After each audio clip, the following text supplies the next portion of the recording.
Jangan begini-begini aja. Lihat-lihat dulu siapa yang disuruh begini. Jangan sampai salah.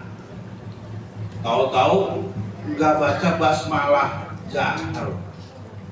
Allahu Akbar. Alhamdulillahi Rabbil Alamin.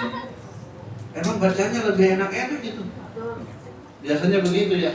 Sementara masyarakat awam tidak paham substansi, taunya bacaannya cakep, enak, cepet lagi, cocok sama kita. Kalau assalamualaikum, assalamualaikum langsung jamaahnya dihadapin, pada pulang lu, pada pulang. Dia nggak ngomong sih, cuman kan astagfirullah. Jamaah kita kan kalau dipelototin gitu pulang. Iya. Kalau yang imamnya orang itu ngadepnya ke belakang, ngadepnya ke depan, membelakangi apa? Makmum, lalu diajak wiridan. Lama yang mimpinnya orang NU mah. Oh. Maka kita juga dalam memimpin zikir sholat itu harus tahu situasi. Kalau kira jamaahnya ataful iman malah pakai yang minimalisan aja, ala hadil akol. Nggak ada tuh yang begitu di luar negeri. Di Indonesia apa khotib kalau mau khutbah ditanya sertifikasi? Anda ini khutbah punya sertifikat khotib tidak? Sudah terstandarisasi belum? Ibu Ustazah ceramah sudah ada sertifikatnya belum? Hanya di mana nih? Di Indonesia. Nah, keramahan ini salah satunya karena kehadiran Nahdlatul Ulama. Kembali, para muassis bukan cuma mendirikan Nahdlatul Ulama itu untuk membela agama, tapi juga membela rakyat, membela negara.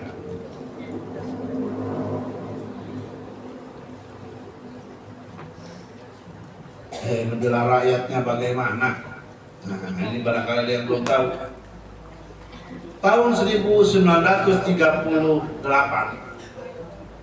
Kiai Mahfud Siddiq itu adik Kiai kakak Kiai Ahmad Siddiq, Rais Am NU,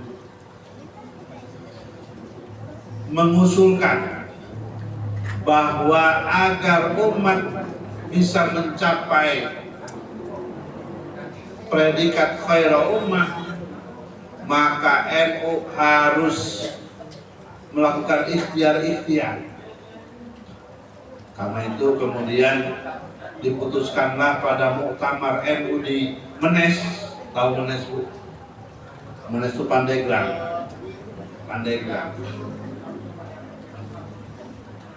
Dirumuskan mabadi khairul ummah, dan keputusan itu diperkuat pada muktamar NU 1939 di Magelang. Sebelum merdeka, NU itu muktamarnya setiap tahun, Mas Eko. Setiap tahun. Sekarang 5 tahun sekali. Waktu itu bersurat susah, telepon belum ada, apalagi WA grup. Tapi muktamar setiap tahun. Kebayang nggak itu kurirnya? Kalau di jalan kan, mau bisa boga pemajikan, muter wae.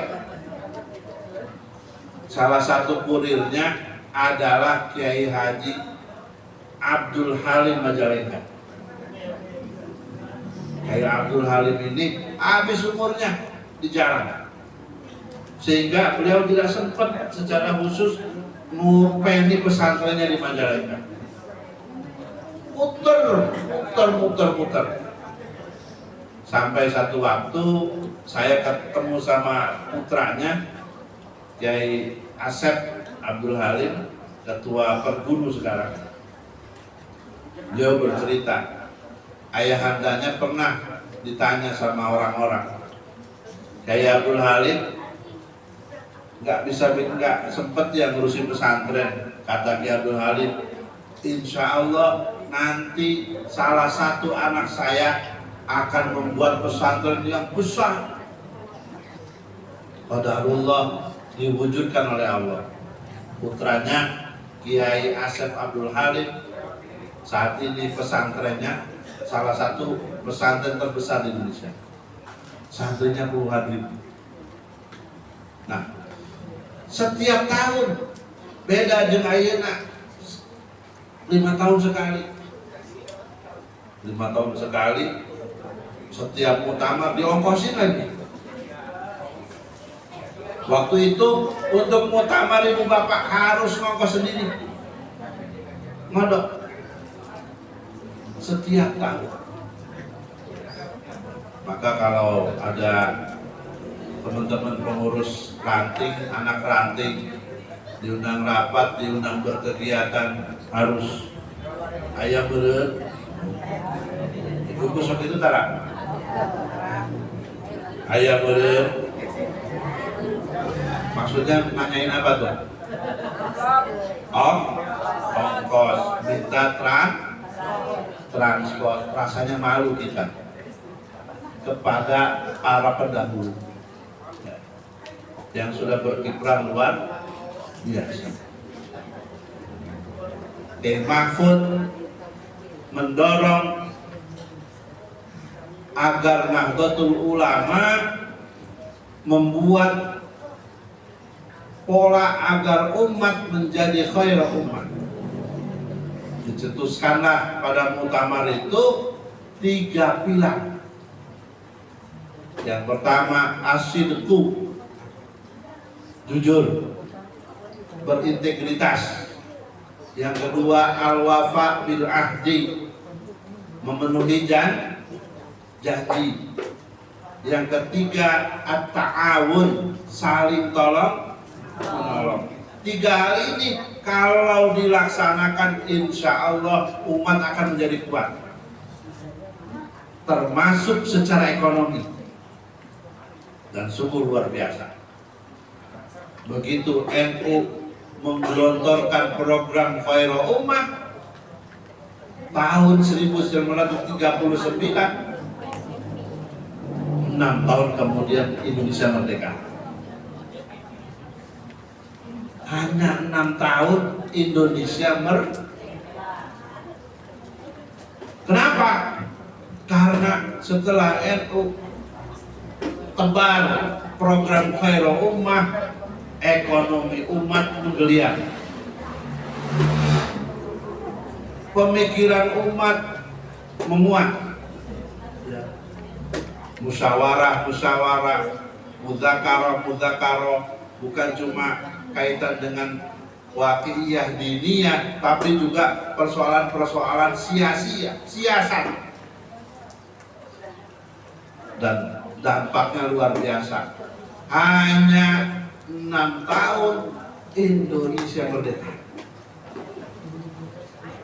Dan di antara yang ikut mensupport langsung Indonesia merdeka menjadi negara kesatuan Republik Indonesia belakangan adalah kader-kader Nahdlatul.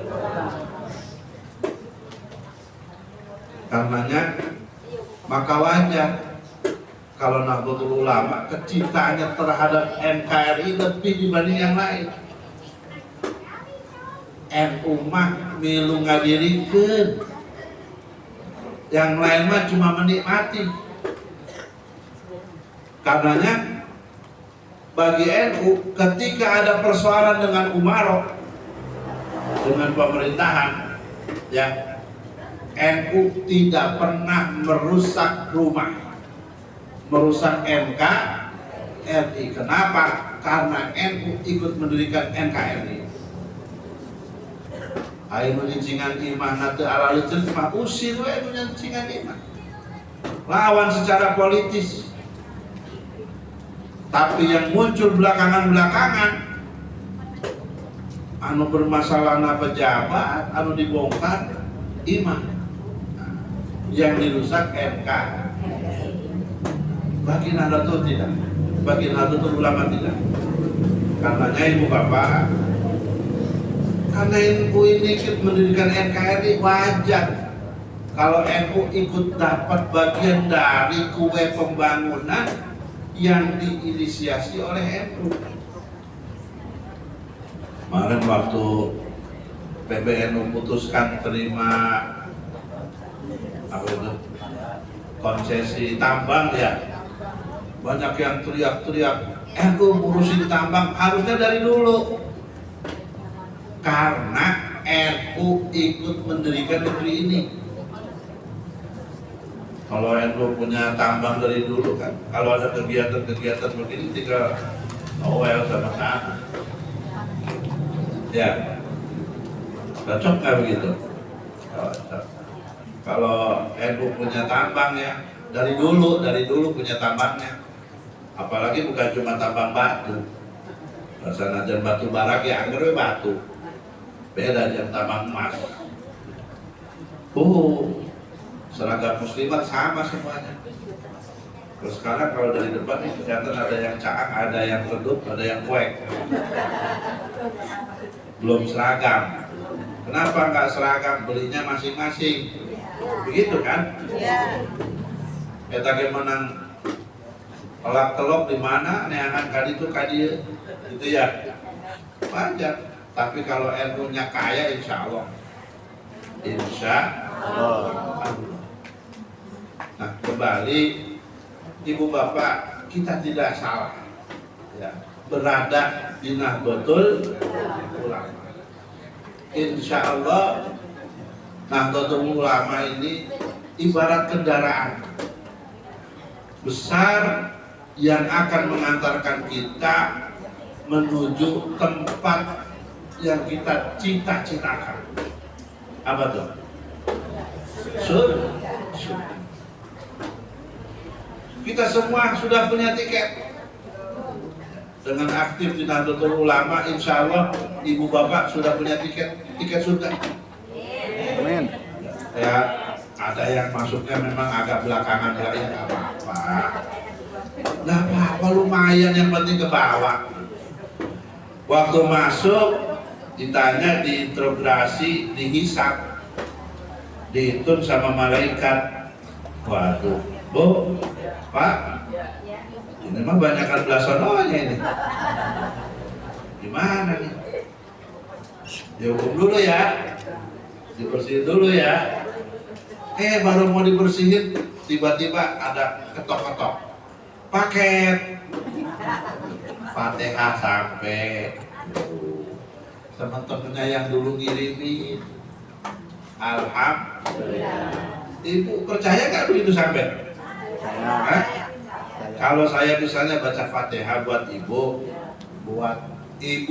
Fulan bin Fulan almarhumah, Al-Fatihah, sampai nggak ke ibu? Yakin ibu sampai? Yakin. Ustaz Latif cek, kalau ada yang nggak yakin nggak apa-apa. Komplain sama Ustaz Latif, datangin tuh, ibu balik lagi dari kuburan. Ya. Jadi ibu di Nahdlatul Ulama ini keanggotaannya tadi kan didata pengurus, sampai kiamat ya, ibu akan dapat Al-Fatihah dari seluruh Nusantara, dari seluruh penjuru negeri. Jadi kalau masuk surganya agak belakangan, sabar. Tunggu paket. Makanya mau modal nasi loba. Ya, beraktivitas ini insya Allah modal kemana? Surga. Pak, betul. Ini modal beraktivitas ke surga. Jangan dikira kita begini nih nggak ada hitungannya buat di surga, ada. Insya Allah. Karena beraktivitas di NU sekali lagi adalah berarti beraktivitas membela agama sekaligus membela negara. nggak banyak pahalanya gimana? Membela agama banyak pahalanya, membela negara juga tidak kurang banyak pahala. Yang terakhir,